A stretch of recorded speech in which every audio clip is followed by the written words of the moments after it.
Hi, welcome to Math Like TV. Ngayon po ang video ito, aking ituturo sa inyo, series of operations. Tapusin nyo lamang ang video ito hanggang sa dulo upang kayo ay mayroong matutunan. Ngayon po kung bago ka pa lamang sa akin channel, huwag kalimutang pindutin ang subscribe, maging ang bell notification upang ikaw ay laging naka-updates sa mga bagong video ni upload sa akin channel na ito. Ngayon po, proceed na tayo. Pag sinabing series of operations, ito yung lahat ng operation ay involved. Okay? So, ito yung ating ngayong ituturo sa inyo, itong GMDAS. Ano po yung GMDAS? Ito ay acronym sa lahat ng operation na involved. Okay, una, ang G is for grouping symbol. Ito yung braces, brackets, and parentheses. Ang M naman, ito yung multiplication. Ang D, ito yung division. Yung A, ito yung addition. And S, ito yung subtraction. So, tinawag silang acronym na GMDAS. Ngayon, paano ang pag-solve ng itong GMDAS rule? Una, perform the operations inside grouping symbols from innermost to outermost.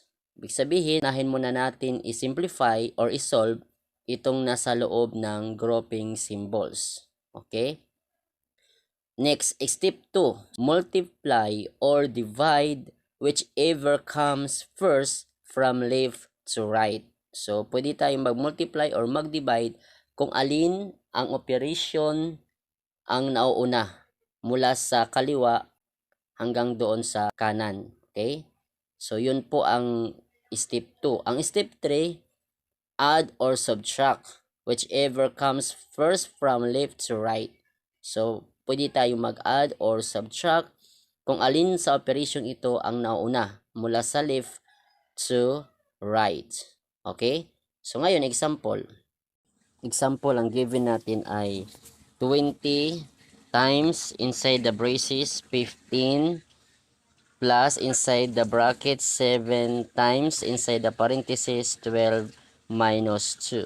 Okay, ang gagawin natin ay ating isolve muna sa under ng groupings symbol. Okay, unahin natin na sa loob ng parenthesis 12 minus 2. So that is 10. Then isulat lang natin itong katabi niyang 7 under siya sa brackets. Ang kasunod naman itong 15, isulat lang natin under siya ng braces. At saka itong 20, isulat lang natin. Okay, so hindi pa tayo tapos mag-simplify. Kailangan mo na mauna itong maalis itong grouping symbols. Okay, next. Under the braces na tayo, under brackets na tayo, 7 times 10. That is 70. Under the braces ay 15, sulat natin. Then itong 20, sulat lang natin. Then under the braces atin na siyang i-add. Okay, so para maalis siya sa symbol na ito na braces, i-add natin 15 plus 70, that is 85. Then itong 20, sulat natin yung kanyang operation ay yung times.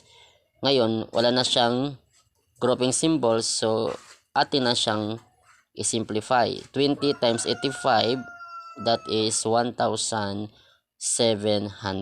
Okay, so ganun lang po ang pag-solve ng GMDAS rules.